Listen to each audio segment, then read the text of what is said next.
This is TWiT. Mark Zuckerberg posted something.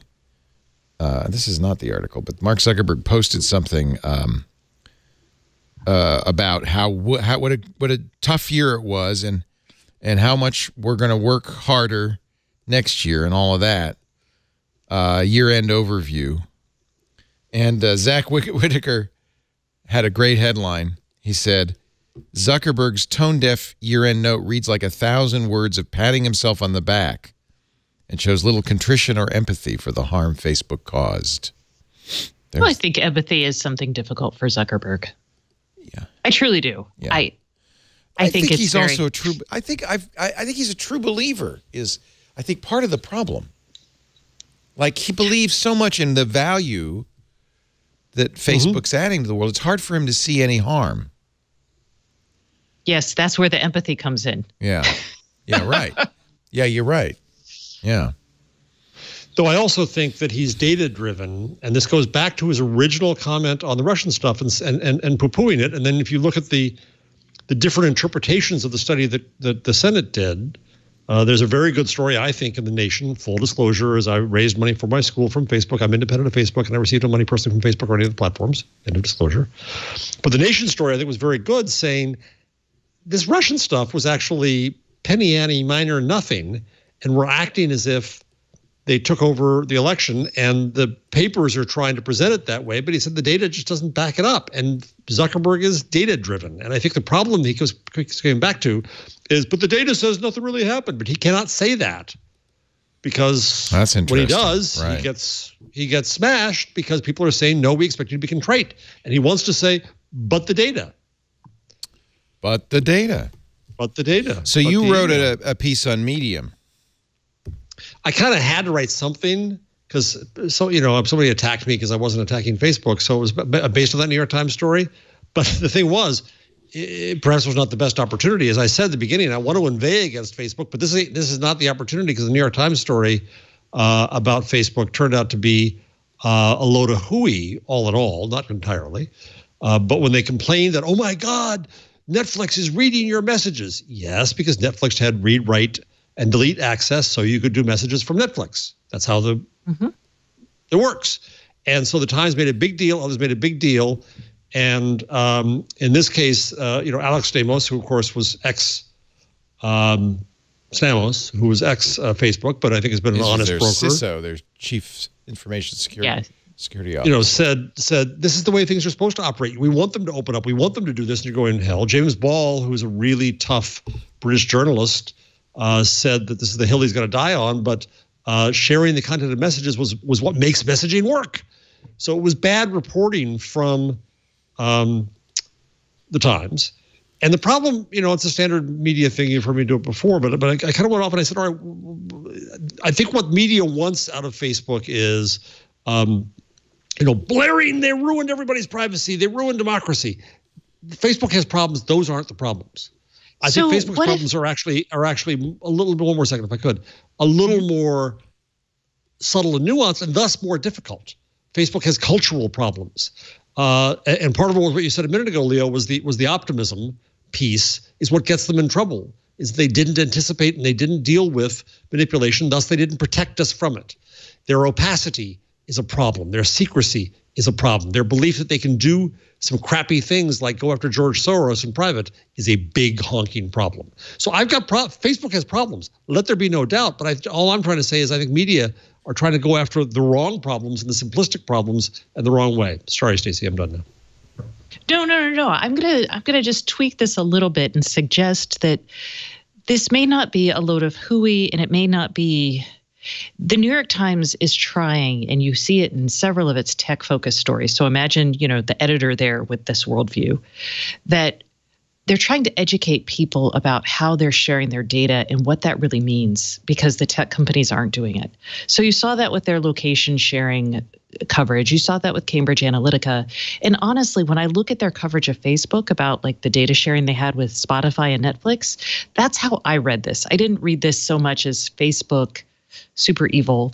I read it more as, hey, you've been giving these permissions to Facebook and to these other companies in a way. No, that's because you're smart and you knew how to read it. The way I think most anybody would read it, and the way that all the tweets came out and the coverage came out and the TV coverage came out is, oh my God, Facebook's letting Netflix read your messages. Yes, and I think I'm not saying the coverage was a little. Let me read the headline in the sub. Sensationalistic. I just think that's what we should expect from the New York Times, because they're really trying to hammer this home. And before Leo goes on, I really think it's good that they're trying to educate people about this. Well, there's also a certain irony in the article, because they say the New York Times is one of the groups recipients of this largesse. The headline, which admittedly was probably not written by the authors, as Facebook raised a privacy wall, it carved an opening for tech giants. The subhead, internal documents show the social network gave Microsoft, Amazon, Spotify, and others far greater access to people's data than it has disclosed. That's hooey. That's what I call hooey. That's a journalistic term in journalism school, hooey. I mean, I think the point, and we actually made this point on the new Screensavers a couple of weeks ago, is that in every case, these permissions were granted because these programs needed those permissions to do what you wanted them to do. Spotify needed access to your direct messages so it could send a direct message with what you were listening to on Spotify. That's part of that was the feature people were turning on. And allow you to delete that message from Spotify if you wished. Yeah. There is a larger question, which is that Facebook neglected to turn off those APIs until this article appeared.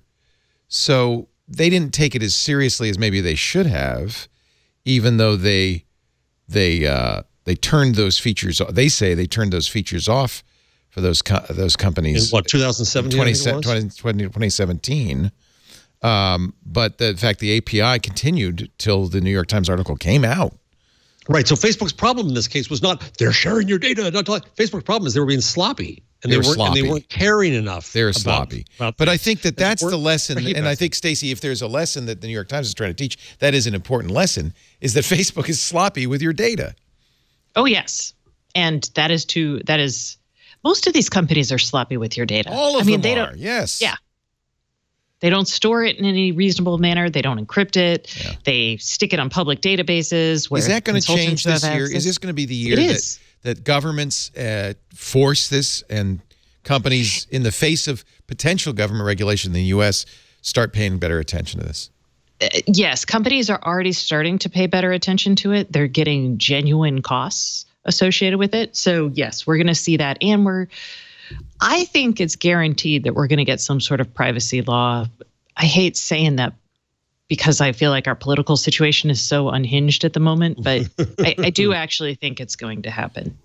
I don't think it'll be a great law. This will cause some source in the trio here. But so I had a reaction that probably you won't share to the New York Times story about Facebook and suicide. And there's been a few stories about that in the last week that Facebook, we've talked about this in the show before, has the ability, and they've talked about this very openly, that they have the ability to track warnings of suicide, and in some cases specific intentions, and they try to call authorities as soon as they can on this. And it's not always perfect, and it can be too late, and they can be wrong, but they're trying, and they see this as a positive way. Guess what? This works in the U.S. It works in a lot of countries. Where doesn't it work? Europe, because of GDPR. And I said this on Twitter, and somebody went after me, the same person went after me about Facebook. And you're leaving off, by the way, Jeff, a fairly huge part of this, which is that when Facebook gets it wrong, it could cause unintentional harm, like precipitating suicide or compelling non-suicidal people to undergo psychiatric evaluations or prompting arrests or shootings. Okay, so but this is unless it's 100% perfect, it shouldn't be doing this. No, you're never going to be 100% perfect with anything, Leo. But if one person is saved, their life is saved, that has value. I think the point we should take away from this, so GDPR, yes. I think if we imagine Facebook as someone who actually cares about people and preventing suicide, then making a mistake feels warranted. If we look at this as Facebook trying to burnish its reputation, and using data and only data without really caring what happens, which has historically been how it approaches these things, that isn't okay. And I think motivations in this case matter because we are people. And how can Facebook trying to stop suicide be anything that's cynical? Because if you are trying to stop if you fail, the repercussions are big. So I think it's important. Like if I think someone is suicidal, I as a person who cares about them, and I step in and I'm wrong, the person at least understands my motivation, and the consequences are usually far less because I go in trying to mitigate the fact that I might be wrong. If you go in saying my data is infallible and I am going to stop this thing from happening, you're not coming from a place of caring, so people are less likely to forgive you, right? So We're that's not one. saying the data is infallible. And turn it around, Stacey. What if imagine the New York Times story. Facebook has data that could indicate suicides, but they choose to do nothing because of the fear of PR backlash. People would attack them, right? They're in a bit of a no-win here. And at some point, I think you've got to balance. I mean, yeah, if they're wrong all the time, that's screwed up. But well, we don't know because Facebook said that for privacy issue, reasons, it doesn't track the outcomes of its calls to the police. It also has not disclosed how reviewers decide whether to call emergency responders. So there's no review. There should be at least peer review, although using the word peer is inappropriate. Would be even better is if Facebook said, hey, you know what? We have this data. Let's use this to have a public conversation about preventing suicide and what we as a society in the US, for example, and in other countries, they have the power to start those conversations because in a lot of cases, calling the police is not the right way to deal with the suicide, right?